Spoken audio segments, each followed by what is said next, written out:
Bonsoir et bienvenue à toutes et tous.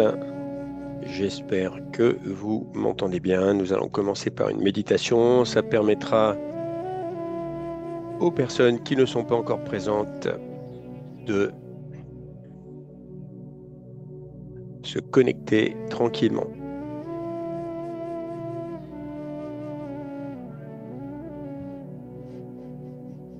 Donc, ce que je vous propose, c'est de vous poser tranquillement, même si vous étiez déjà en mode ralentissement.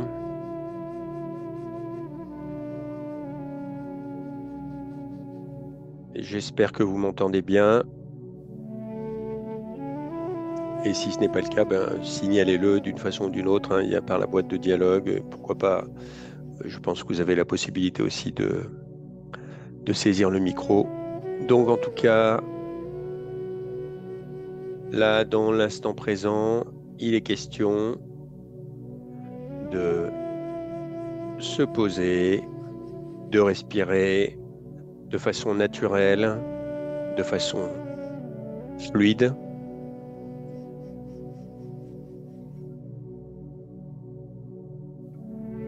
d'apprécier le fait que dans l'instant présent, il n'y a rien à faire.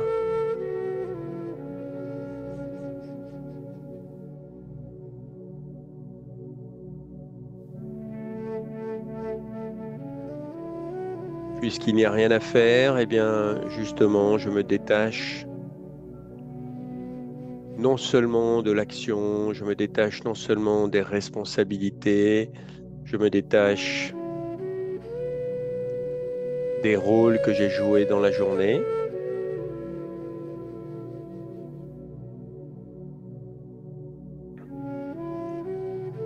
mais pourquoi pas, peux me détacher aussi du corps.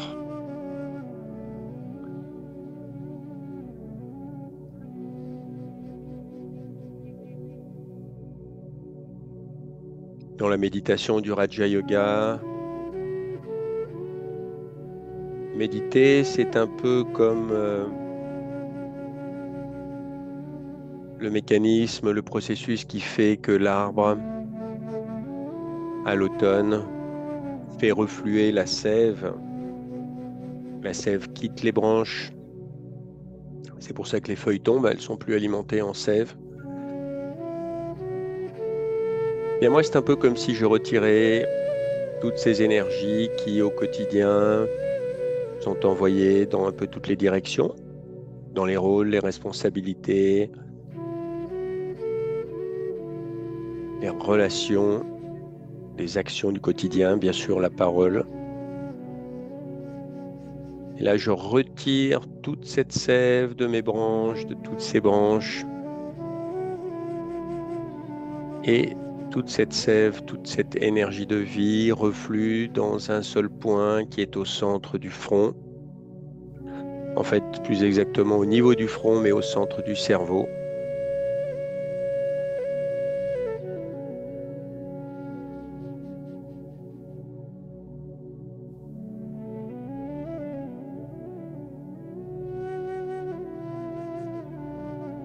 Et en faisant cela, mon corps ralentit encore plus, mon esprit ralentit. Je peux parler à mon esprit pour lui dire de se poser encore plus. Je peux lui dire que voilà, nous sommes là en bonne compagnie, puisque collectivement, nous souhaitons méditer. Donc même si nous sommes à distance, un peu comme des chanteurs dans une chorale, nous nous aidons mutuellement. Nous sommes sur la voie de l'intériorisation. Nous revenons vers le centre de l'être.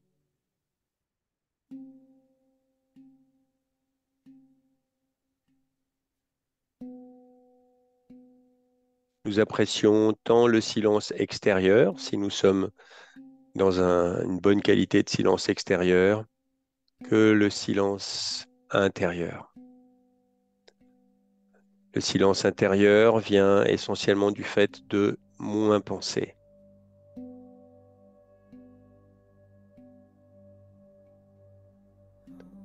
moins je pense,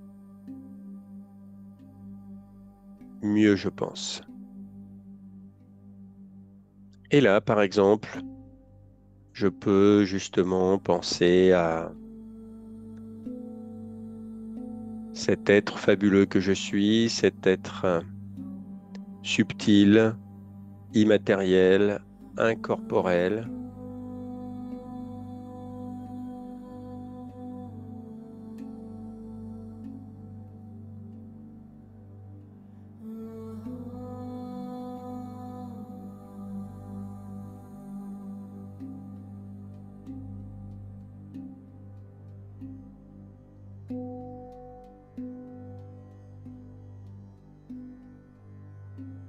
Et non seulement je suis cet être subtil, immatériel, incorporel, fabuleux, je suis l'énergie de vie qui donne naissance à toute cette expérience de la vie.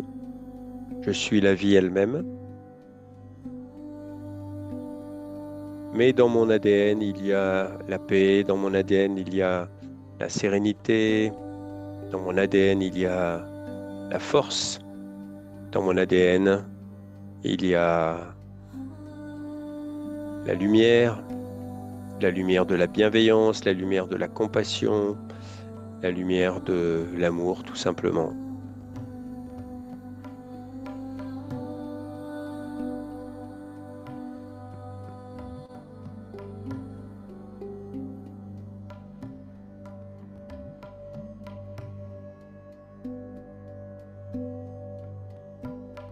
Dans l'instant présent, je n'ai rien à faire. Dans l'instant présent, il me suffit d'être ce que je suis originellement et éternellement.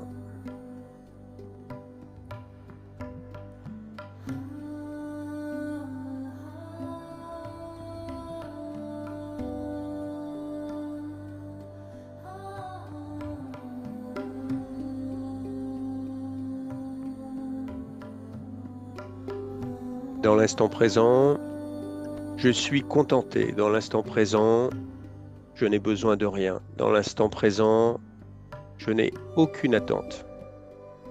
Je me sens privilégié tout simplement d'exister, de vivre, quelles que soient les difficultés de l'existence au quotidien. C'est un privilège de vivre, de pouvoir utiliser ce corps qui est comme un véhicule, qui est comme un temple. Les yeux sont comme des caméras.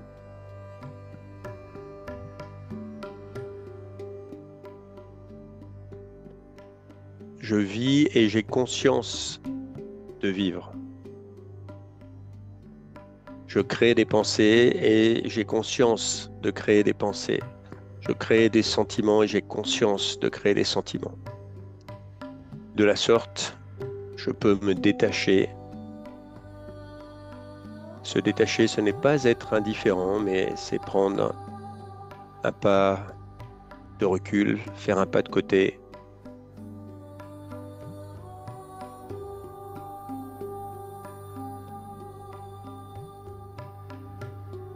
et réaffirmer encore plus fort que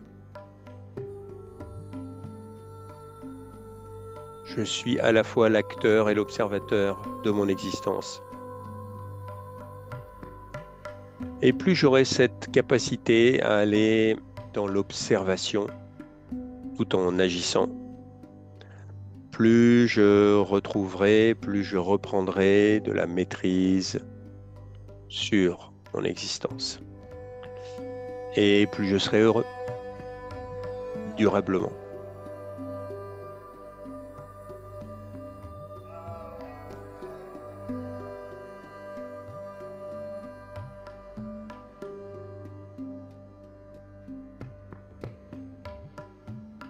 J'apprécie encore ces quelques instants.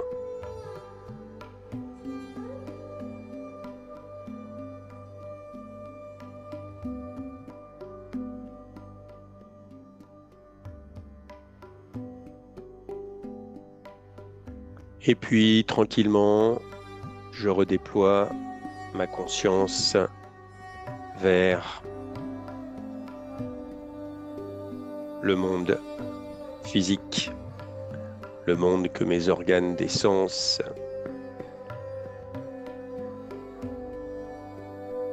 peuvent percevoir. Voilà, moi je vais arrêter le partage pour l'instant. Je vais le reprendre. Quoique, non, je ne vais peut-être pas l'arrêter. Je vais simplement arrêter la musique. Alors, je vais vérifier que vous m'entendez toujours. Ouais, ça a l'air. Mais la musique a l'air d'être toujours là aussi. Alors, il faut que je fasse ça. Alors, si je fais ça, tac. Ok, bah voilà, je vais pouvoir arrêter. Alors, mesdames et messieurs, en tout cas, bienvenue. Bienvenue à l'atelier de méditation proposé par l'association de Raja Yoga BKF France. Comme chaque lundi, il est question là de perfectionner sa pratique de la méditation, sa pratique de la méditation, bien sûr, du Raja Yoga. Il est question d'approfondir ses expériences. Vous comme moi, nous sommes un peu comme des scientifiques, hein. Nous avons un laboratoire. Alors, nous avons peut-être plusieurs laboratoires. Il y a le laboratoire de la vie, ça c'est sûr. Notre vie est un laboratoire, hein. Je pense que tous ceux qui ont une pratique spirituelle régulière, on arrive à cette conclusion que la vie est un laboratoire. Et puis, il y a aussi notre laboratoire intérieur. Et dans ce laboratoire intérieur, bien, il y a des expériences fascinantes à faire pour devenir des vrais alchimistes de l'âme et transformer le plomb en or. En tout cas, c'est ce que la démarche du Raja Yoga vous propose. Et justement, à propos d'or, ce que je vous propose ce soir, c'est la thématique qui m'est venue, c'est de vous connecter, de ressentir même, si c'est possible. On va voir si c'est possible, hein. J'espère que je ne suis pas trop ambitieux. L'éternité de l'âme. Vous savez que dans la tradition du Raja Yoga, hein, sur le chemin du Raja Yoga, effectivement, il y a cette proposition qui est que, alors pourquoi j'arrive pas à reprendre le diaporama, s'il a quand même, bon, alors, excusez-moi, c'est toujours la technique qui joue des petits tours, mais dans la tradition du Raja Yoga, oui, il y a cette proposition de se considérer comme étant des hôtes dans ce monde et de considérer que le corps, alors dans beaucoup de traditions, il est dit le corps est le temple de l'âme. Bon, c'est magnifique, effectivement. Donc, le corps étant mon temple, ben, j'en prends soin, j'en suis le gérant et je fais en sorte que le corps et l'âme fonctionnent bien ensemble, hein, ce qui, à notre époque, n'est pas toujours évident, que ce soit en termes de sommeil, de nourriture, d'oxygène à donner. Mais je dirais qu'on a un autre terme, nous, on va dire par exemple aussi que le corps est le véhicule de l'âme, donc c'est ce véhicule qui me permet justement de faire ce voyage fabuleux de la vie. Et si le corps a des problèmes, et voir si le corps disparaît, eh bien, le corps, à ce moment-là, ben lui, il retourne à la poussière, hein, comme c'est dit dans pas mal de traditions, mais l'âme continue son voyage. Et donc, oui, il est possible que euh, cette dimension de l'éternité, finalement, elle soit touchée, hein. En tout cas, moi, je connais beaucoup de méditants qui ont eu cette expérience d'aller dans l'éternité. Et il est possible de faire en sorte que cette dimension de l'éternité, eh bien, on puisse vraiment la ressentir. Et donc, bah, c'est ce qu'on va faire ensemble ce soir. Donc là, j'espère que le son est toujours OK. Je vous proposerai donc à nouveau une petite réflexion. Je pense que ce qu'on a vu, peut-être il y a pour celles et ceux qui étaient là il y a 2 semaines, hein, c'est que on va méditer d'autant mieux qu'on a réfléchi un petit peu avant, qu'on a eu des pensées. Vous savez, les pensées, c'est comme du fuel, c'est comme de l'énergie.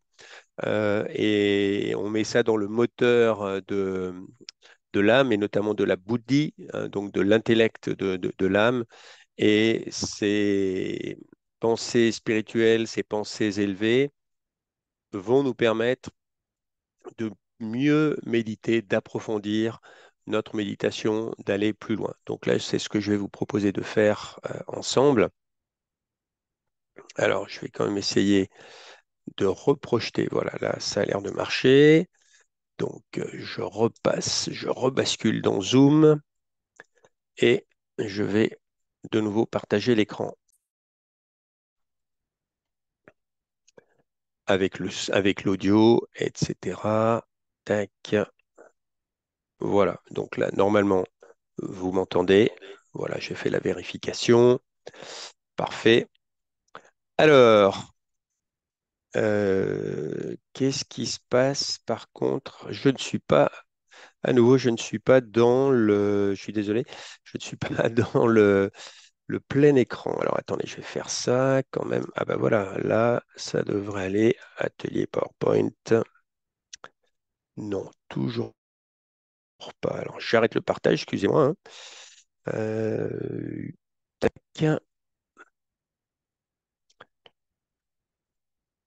ok. Hop, je reprends le partage et cette fois-ci, j'espère que j'y serai bien. Ouais, là, ça a l'air d'aller.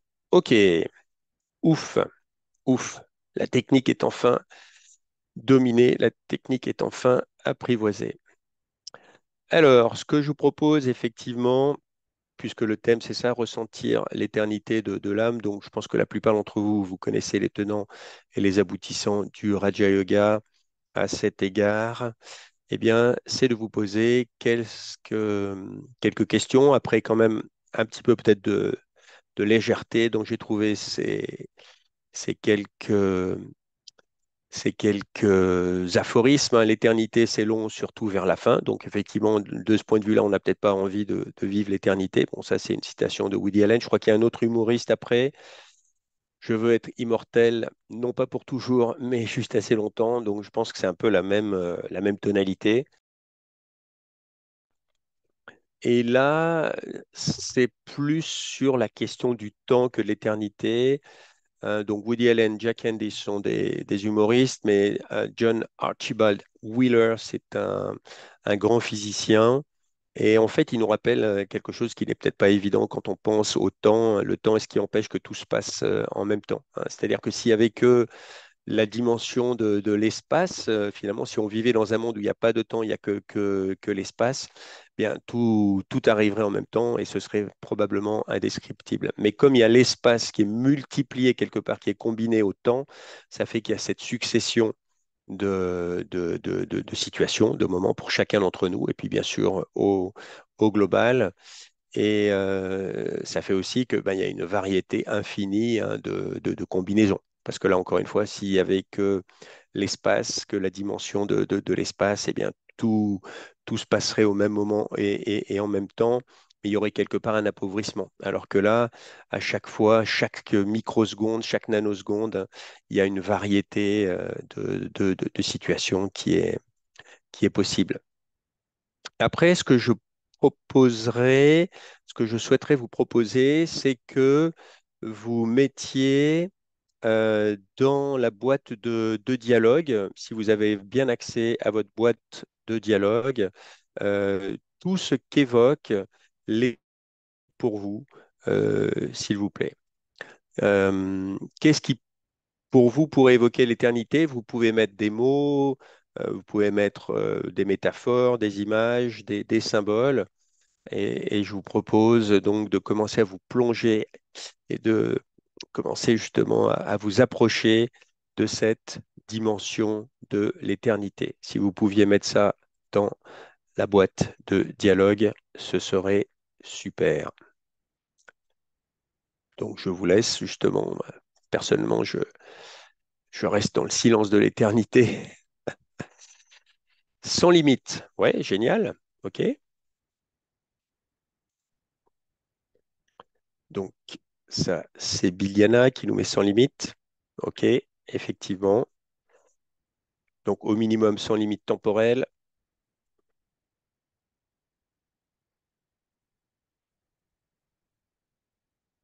Voilà, il n'y a que Biliana qui est connecté à l'éternité. Ah, voyage infini. Ah, le présent qui dure. Ah, le temps n'existe pas. Ah, intéressant ça, effectivement. Peut-être qu'on va aller dans cette... Ah, la postérité. Ouais, pourquoi pas. Il est vrai que des personnages célèbres qui atteignent à ce statut de postérité, eh bien, c'est comme s'ils étaient éternels, hein. Alors, est-ce qu'ils ont été réels ou pas? Mais on peut penser à Homère. Homère, bon, il y en a qui disent que c'était peut-être plusieurs poètes à la fois, mais que cela a été plusieurs poètes ou un seul poète, eh bien, on s'en souvient 2300, 2400 ans après, hein. Donc, c'est comme s'ils étaient éternels. OK. La surprise. Alors, la surprise, comment connecter la surprise à l'éternité? Oui, Brigitte, peut-être que je vous demanderai, si c'est en votre pouvoir, de peut-être de préciser votre pensée.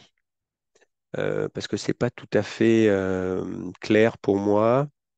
Euh, Parce qu'avec la surprise, en plus, il y a un élément, si vous voulez, de soudaineté, un peu comme justement quelque chose qui surgit. Et du coup, ça fait un peu, comment dirais-je, oui, c'est assez relié à l'instant présent, la surprise. Mais bon, alors la mort n'existe pas. Ah, alors voilà, alors là, vous y allez fort ce soir, hein. Là, l'équipe, hein, donc vous me dites d'un côté, enfin vous êtes vraiment là audacieuse et audacieux. Alors je pensais plutôt audacieuse, hein, parce que je pense qu'effectivement, non, il y a audacieuse et audacieux. Bon, il y a quand même quelques gentlemen, mais vous mettez donc la mort n'existe pas. Donc ça, c'est quand même effectivement très audacieux. Et le temps n'existe pas. Voilà, et le présent qui dure aussi. OK. Eh bien, merci de votre contribution. Euh, Ce qui m'est personnellement venu à l'esprit, eh bien déjà effectivement, c'est l'image d'une montagne.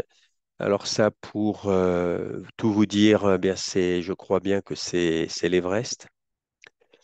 Ah voilà, excusez-moi. Donc Brigitte, nous ne pouvons savoir ce que ce sera. D'où l'idée de s'attendre à une. Ah oui, d'accord. Ok, ok, ok, ok, très bien. Oui, oui. Alors voilà, est-ce que c'est ça? Est-ce que l'esprit humain peut appréhender ce qui semble effectivement inappréhendable?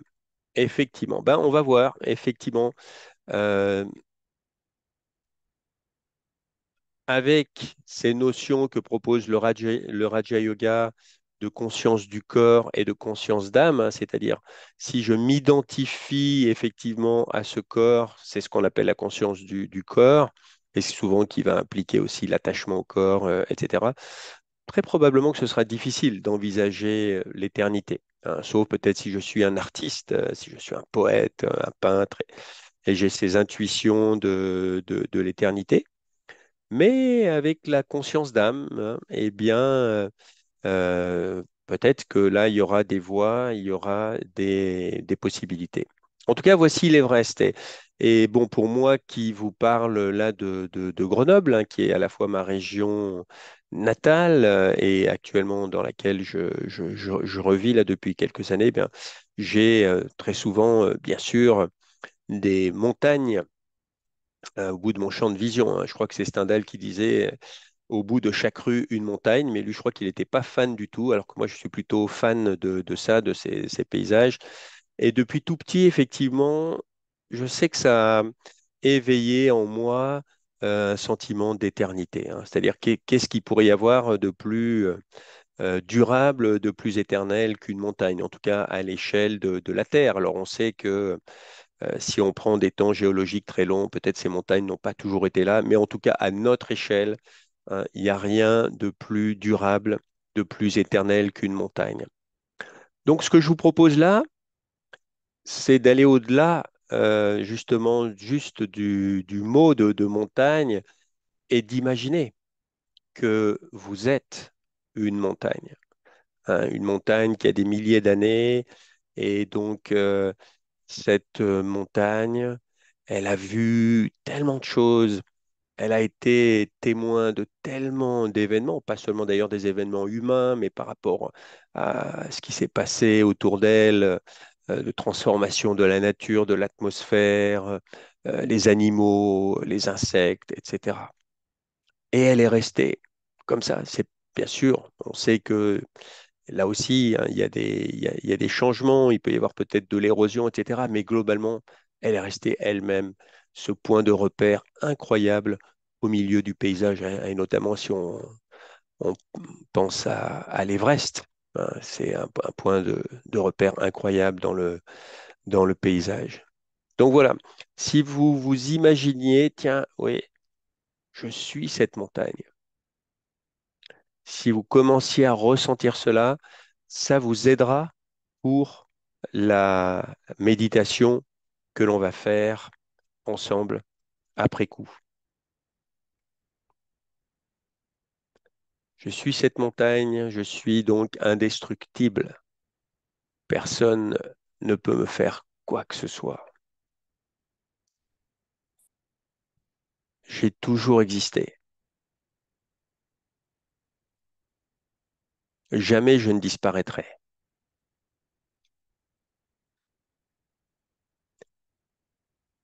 Voilà, je vous propose de vous connecter à cela. Une autre image qui m'est venue, alors là c'est plutôt l'image de l'espace, effectivement. Et l'image de l'espace, c'est bien sûr, à la fois, c'est le côté éternel et c'est le côté illimité, hein. Donc, je pense que quelqu'un l'a dit parmi vous, hein, le côté sans limite.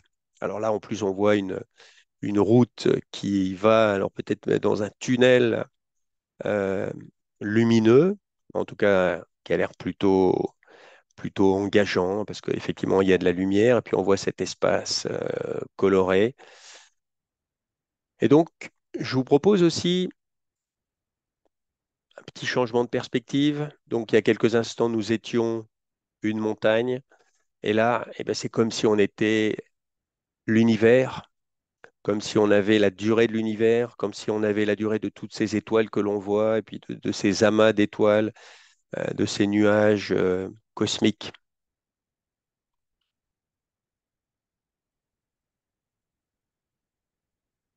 Et là, le temps devient complètement différent.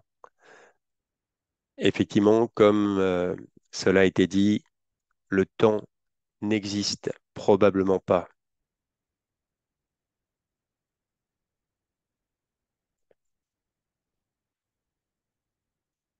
En tout cas, c'est une toute autre échelle que notre échelle humaine, hein, où on parle en mois, où on parle en années, au maximum en dizaines d'années. Là, vous imaginez, hein, des millions, des milliards d'années, voire certains disent que le cosmos est éternel.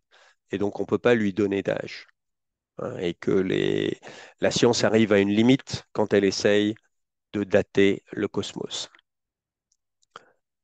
Donc imaginez là que vous êtes l'une de ces étoiles.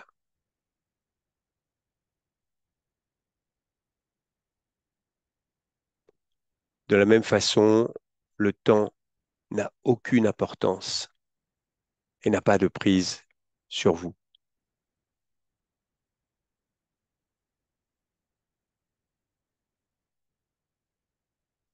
Vous êtes en contact avec l'éternité. Je suis en contact avec l'éternité.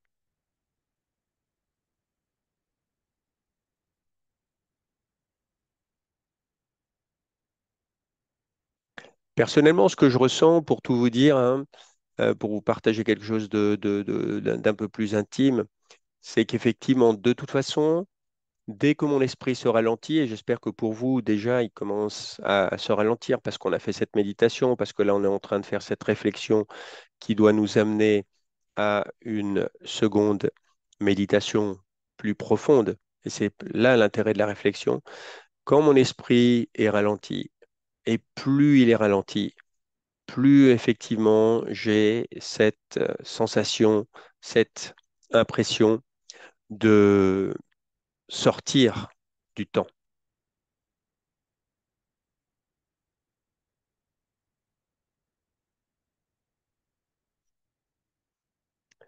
Quelle autre image m'est venue? Ben, bien sûr, il y a la boucle de l'infini.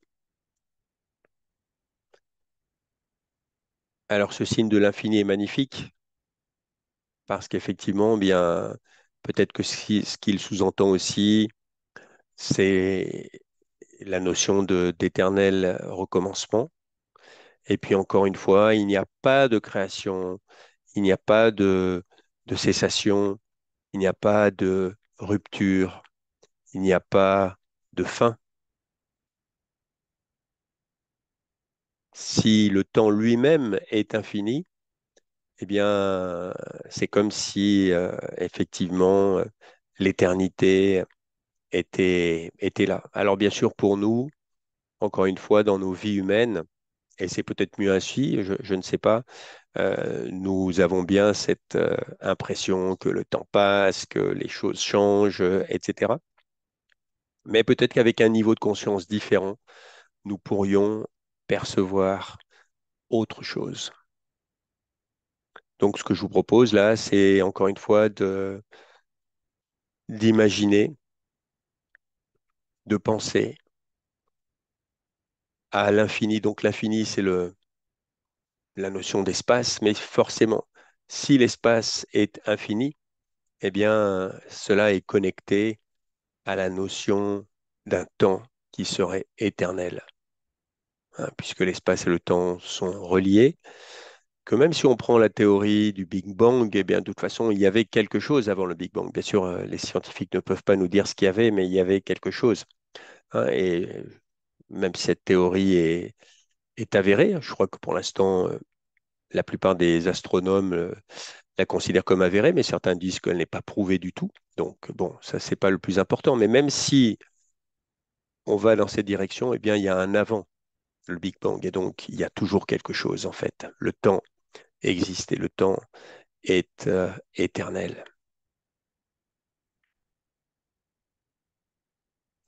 Peut-être que d'autres images vous viennent, peut-être que d'autres symboles vous viennent, peut-être que d'autres métaphores vous viennent, hein. C'est ça qui est intéressant, encore une fois, pour préparer une méditation encore plus profonde. Peut-être que ce serait intéressant de lire euh, un livre sur le temps ou une poésie reliée au temps, hein. Pourquoi pas du Au temps, suspends ton vol, justement. Donc, si on prend les poètes célèbres français, hein, il me semble que c'est Lamartine. Donc, même une poésie, effectivement, ou peut-être encore une fois des images, un dessin, un court vidéoclip, mais tout ça pour nourrir l'esprit, pour que l'esprit s'imprègne et après vous fournisse ses propres réponses. Et surtout, après, vous fasse vivre une autre expérience en termes de méditation, une autre expérience dans votre pratique de la méditation. Alors pour ce qui me concerne aussi, il y a l'image de l'océan, hein. Euh, je me suis dit, oui, ben, bien sûr, en tant qu'Isérois, les montagnes, tout ça, c'est très beau, c'est éternel, les montagnes sont éternelles, mais aussi, qu'y a-t-il de plus éternel encore que l'océan? Peut-être encore plus que les montagnes. Et on sait d'ailleurs que, en tout cas, c'est ce que nous disent les géologues, certaines montagnes étaient recouvertes d'océans, c'est pour ça qu'on trouve des crustacés, etc. Donc les océans qui recouvrent la Terre, hein, 70%, je crois, de la Terre est constitué d'eau. Les océans n'ont pas été explorés loin de là, en tout cas dans leur profondeur. Eh bien voilà, imaginez, voilà, je suis océan, j'ai toujours existé, je n'ai jamais été créé, jamais je ne disparaîtrai.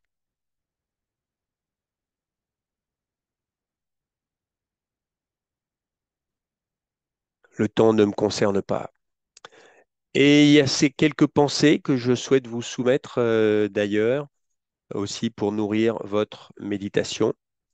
Donc, effectivement, je n'ai jamais été créé. Ça, c'est vraiment ce qui est sous-entendu par la notion d'éternité. Donc, est-ce que vous arrivez à ressentir cela un tant soit peu? Ou est-ce que pour vous, vraiment, ben, et à ce moment-là, ça voudrait dire que pour l'instant, ben, peut-être il y a beaucoup d'identification effectivement au temple du corps, hein, enfin ou plutôt au temple de l'âme qu'est le corps, ben, vous dites si j'ai été créé, puis je vais disparaître, etc. Donc c'est des questions à se poser. Mais sinon, laissez simplement flotter cette phrase dans votre esprit. Je n'ai jamais été créé. Je ne suis jamais né. Ça va dans le même sens. Donc effectivement, attention, je ne dis pas qu'il n'y a pas eu la naissance physique. Si moi comme vous, ben, je suis né grâce à une maman, un papa, etc. Ça, c'est très bien. Mais en tant qu'âme, en tant qu'être spirituel, si tu es ici, hein, et c'est ça le grand mystère de la conscience que les scientifiques avec les appareils les plus modernes n'arrivent pas à résoudre. C'est que justement, ce n'est pas le cerveau qui crée la conscience et ce modèle-là est caduque, mais bien sûr, ils ne peuvent pas le reconnaître pour l'instant. Mais les expériences de mort imminente, les expériences aussi de sortie du corps montrent que la conscience est vraiment différente du corps et que c'est vraiment la conscience qui active le corps et en particulier le cerveau. Le cerveau, c'est juste un ordinateur physique hein, qui permet à la conscience que je suis, à l'âme que je suis, d'avoir une expérience ben, justement dans le temps. Hein. Et donc le cerveau et le temps sont très très connectés. Mais en tout cas, voilà, nous sommes bien nés physiquement, mais en tant qu'âme, en tant qu'être d'énergie spirituelle, nous ne sommes pas nés. J'ai toujours existé. C'est pas fabuleux ça, c'est magnifique. J'ai toujours existé et j'existerai toujours. Hein. On peut le conjuguer à pas mal de temps. Hein. J'ai toujours existé, j'existe et j'existerai toujours.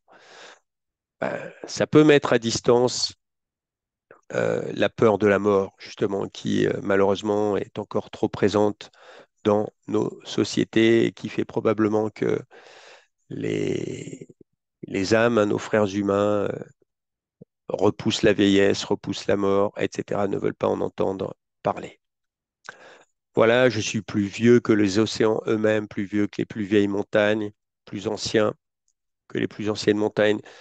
Essayez de trouver parmi ces phrases celles qui pourraient résonner le plus en vous. Ou alors peut-être que c'est parmi les phrases qui ont été mises dans la boîte de dialogue.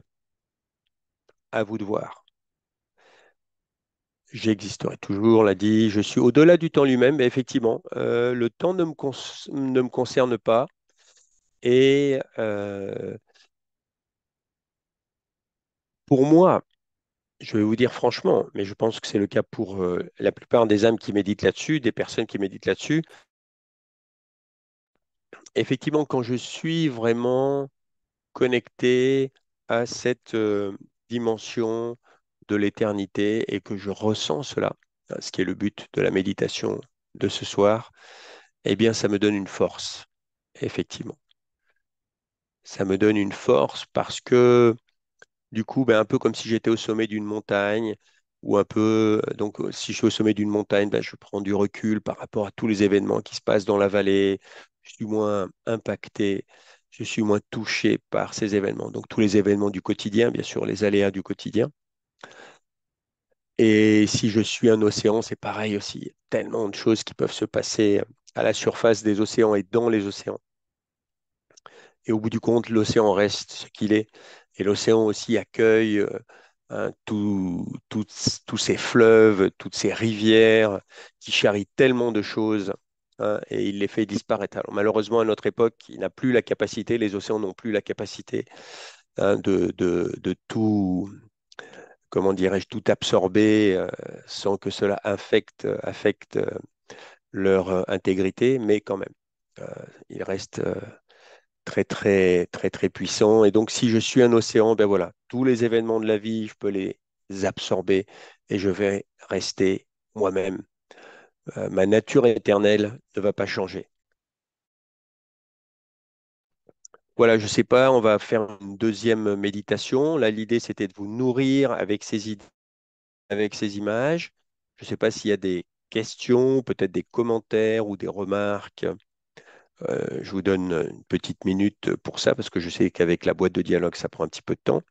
Et s'il n'y a pas de remarques, ou de questions par rapport à l'éternité, au fait que nous, les âmes humaines, nous sommes éternelles, alors, ben, je vous proposerai de commencer une nouvelle méditation collectivement.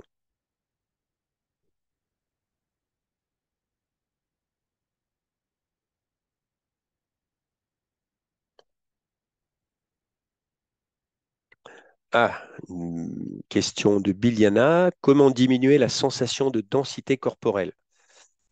Magnifique question, Biliana. Magnifique question. Comment diminuer la sensation de densité corporelle? Oui, surtout que peut-être, hein, nous sommes à une époque justement où il y a tellement de pollution, hein. La nourriture que nous mangeons est polluée, même si on mange bio. L'air que l'on respire est pollué.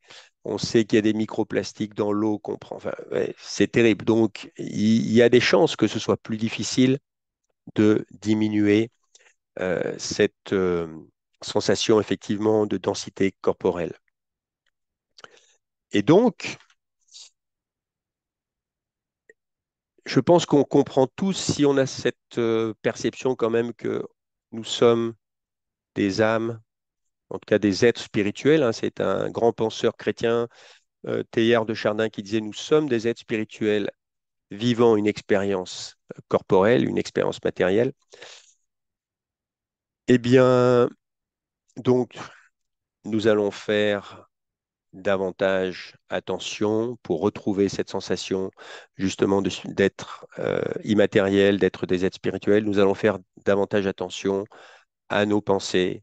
Nous allons faire davantage attention à nos paroles, à nos actions. Donc l'idée, ça va être de probablement de réduire la quantité. Encore une fois, moins je pense, mieux je pense. Probablement aussi, peut-être que parler moins nous fera du bien. Vous avez vu, hein, on est dans le monde de la parole 24 heures sur 24 avec toutes les chaînes de radio, de télé, les ordinateurs, etc. Et nos propres activités qui sont ininterrompues. Donc, réduire la quantité de toutes ces énergies que je dépense, parce que ça m'arrime à la matière, hein. Plus je parle, plus je suis dans l'action, et surtout si c'est peut-être pas forcément des actions constructives ou fructueuses. Et plus je pense, encore une fois, à mes rôles, à mes responsabilités, à mes relations, etc., ben plus ça va m'arrimer à la matière. Donc il va y avoir un travail au quotidien à faire pour réduire la quantité de pensées produites, de paroles prononcées et d'actions faites, hein. Une des plus grandes yogis que le Raja Yoga a connu, donc Daddy Yankee, qui a quitté le corps à 104 ans, elle disait toujours, ben voilà, vous, pour faire une seule action, il vous faut 10 pensées. Mais moi, pour faire 10 actions, il me faut une pensée, hein. Donc, plus vous travaillerez sur vous-même, Biliana, plus vous verrez que tout dépend de votre conscience, votre niveau de conscience, votre niveau en fait, la qualité et l'objet de ce à quoi vous vous identifiez au quotidien. Donc, plus vous irez dans cette direction que finalement, bah, le corps est juste un instrument, je suis différent de mon rôle professionnel, je suis différent de mon rôle social, etc. Je joue un rôle, j'exerce des responsabilités, je ne suis pas mes responsabilités. Plus vous vous entraînerez, plus votre conscience va s'alléger. Et je terminerai par le fait de dire aussi qu'il y a un autre piège, un piège terrible, un piège immense. C'est ce qu'on pourrait appeler Maya, l'illusion, hein, selon le vocabulaire de l'hindouisme et du bouddhisme, qui fait qu'on va se densifier.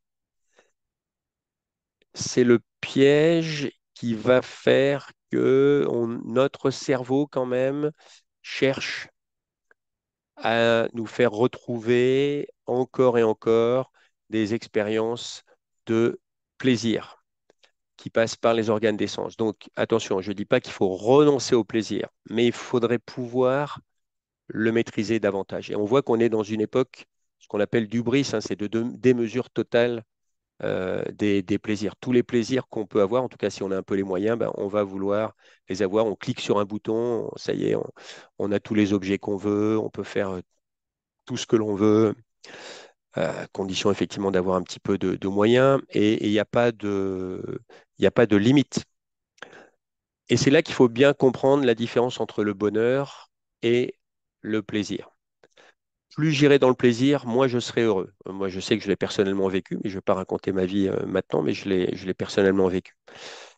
Et donc, si je veux retrouver le bonheur, et le bonheur va être lié à cette effectivement conscience de l'éternité, ben, je vais développer ma maîtrise par rapport à tous ces plaisirs qui sont tellement faciles d'accès de nos jours. Et si je ne fais pas attention à ça, par contre, ce sera difficile après, quand je souffre physiquement ou émotionnellement, de me détacher de cette densité dont vous parlez, hein. Donc, il y a voilà, mais c'est le travail de toute une vie.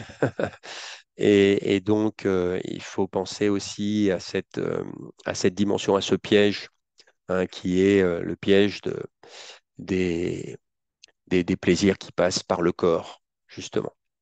Et retrouver plutôt ce qu'on appelle effectivement le bonheur eudémonique, c'est le bonheur qui passe par donner du sens à la vie, c'est aussi être altruiste, aider les autres, etc., etc. Voilà, bon, je ne vais pas développer trop ça, on va passer par la méditation. Et effectivement, oui, les rivières, les fleuves, etc., symboles d'éternité, nous sommes entièrement d'accord. Allez, ben, on va passer à la méditation. Vous connaissez bien cette image. Donc, cette image, ben, c'est l'image dans le Raja Yoga de la source, et c'est véritablement aussi une image d'éternité, hein, parce que, bien sûr, la source étant la source de tout ce qui est bien, beau, vertueux, de l'amour illimité, inconditionnel, eh bien, elle est au-delà du temps. Et la source est toujours à notre disposition, et on va aller la rejoindre dans l'éternité. J'espère que le son est audible. Oui, apparemment, ça marche bien.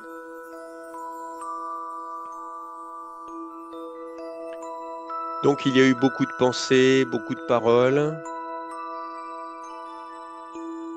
Ces paroles et ces pensées sont faites pour m'aider à me reconnecter à cette dimension d'éternité qui est en moi déjà. Ce n'est pas que je dois créer cette sensation d'éternité, ce sentiment d'éternité, mais je dois juste le retrouver.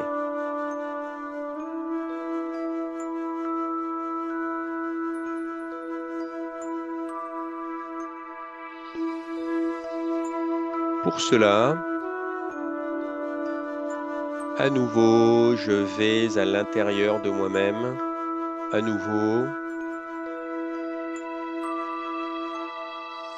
par une sorte de dialogue intérieur. Je me dissocie de mon corps, de mes sensations. Mon corps existe bien, mes sensations sont réelles, mais elles ne sont que temporaires.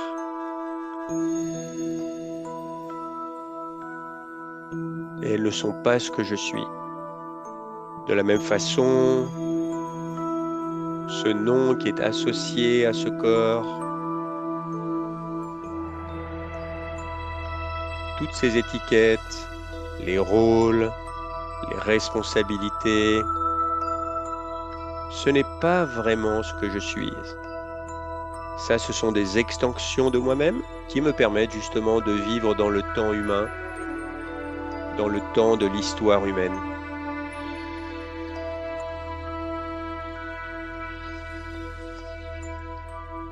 Mais moi, je suis la force de vie si belle, si royale, si majestueuse, qui donne vie à ce corps.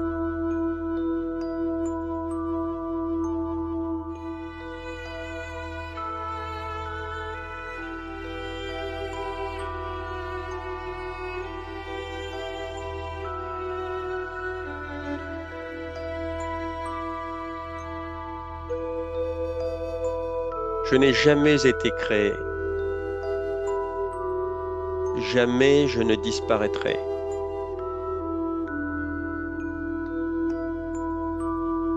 Tout en étant un minuscule point de lumière,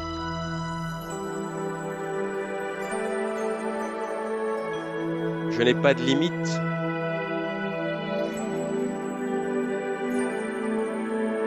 J'ai toujours existé.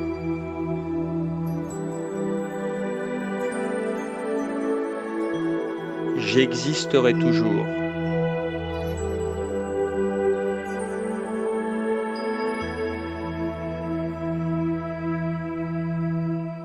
La mort ne me concerne pas.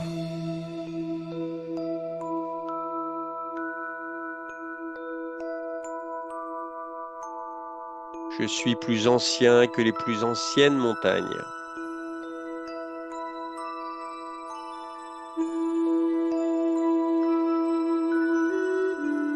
Je suis plus vieux que les océans eux-mêmes.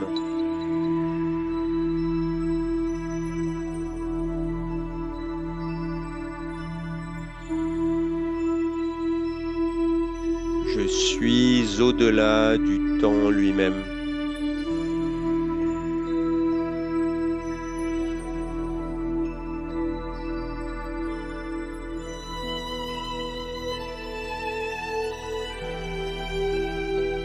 La mort ne me concerne pas, pas plus que le temps.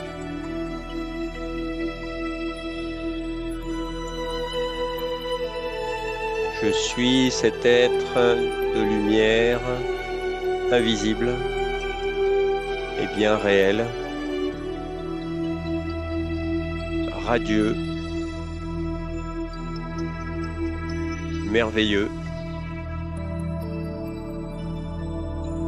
être de beauté, être d'amour illimité.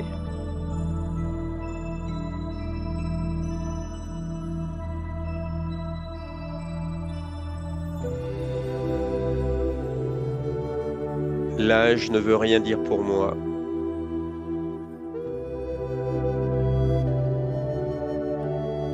Je suis à l'image de la source, comme toutes les âmes humaines.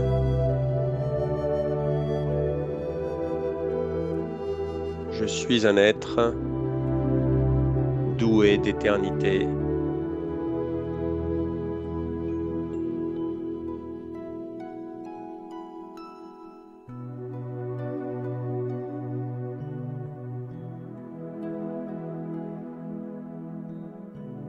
Cette sensation, ce sentiment d'éternité me rendent très fort. Je sens cette force intérieure.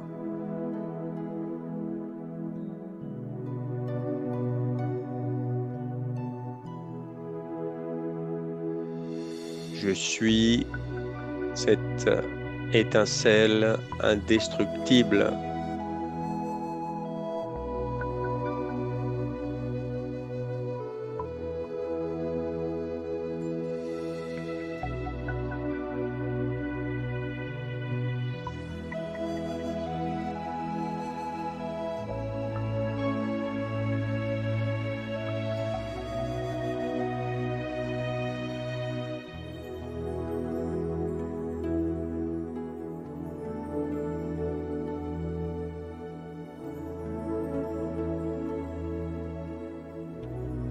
Le temps n'a pas de prise sur moi.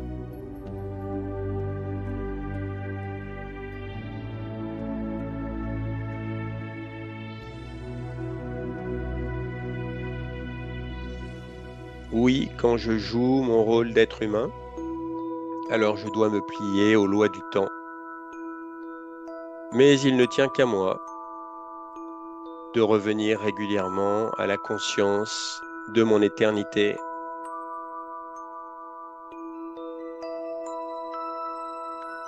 Sortir du temps, c'est à la distance d'une seule pensée.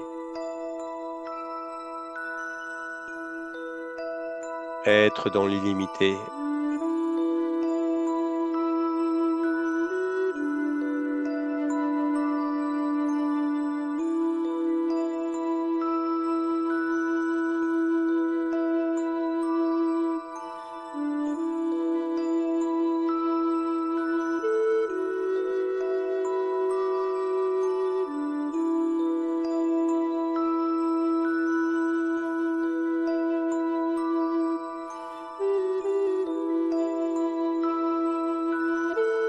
Je n'ai pas besoin de faire quoi que ce soit, juste être.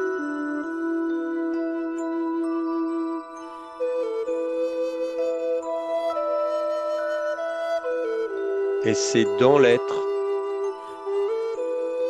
au cœur de l'être, que réside l'éternité.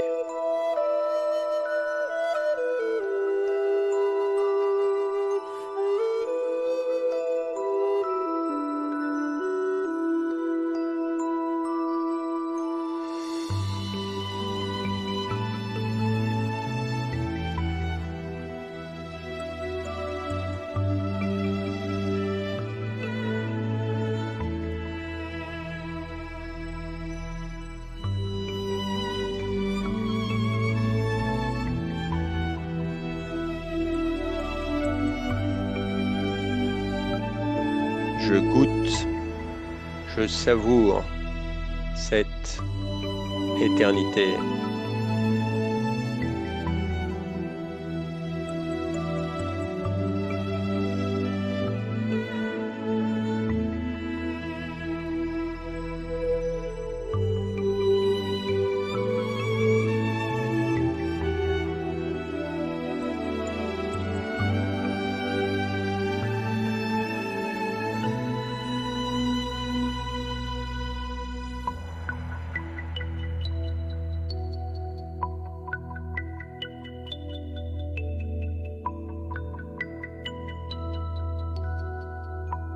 Je suis dans une paix profonde qui est ma vraie nature.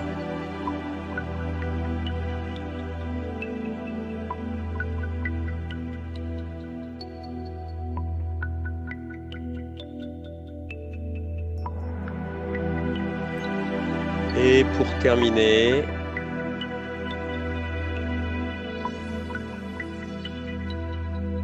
que nous pouvons faire tous ensemble, puisque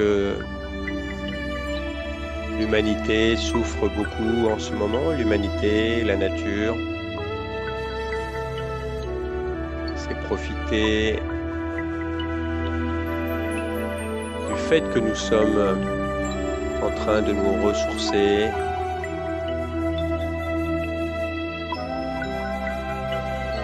pour envoyer nos plus belles pensées de force, de soutien, de compassion à tous nos frères humains.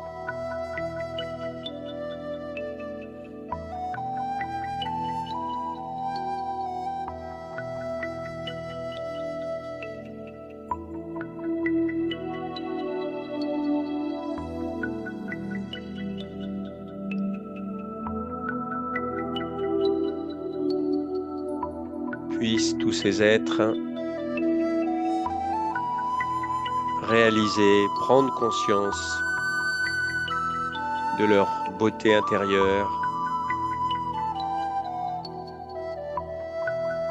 de tous ces trésors qui sont dans l'âme humaine elle-même.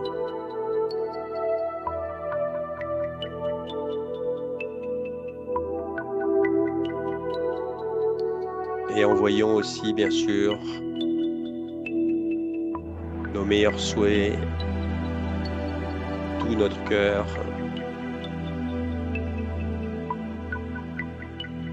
à la nature,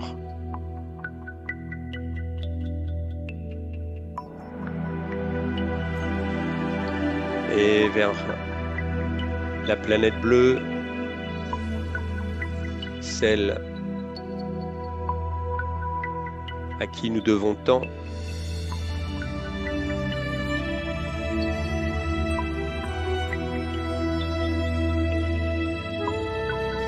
Et bien entendu, parce que nos cœurs sont vrais et sincères, la source amplifie nos bons souhaits.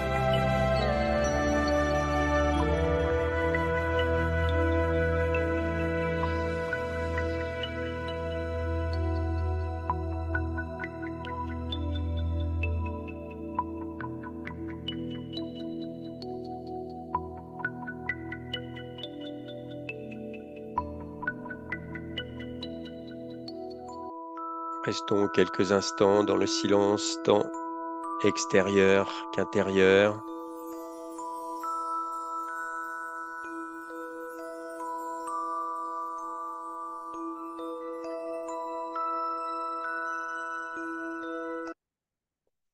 Et puis, tout doucement, tranquillement, en douceur,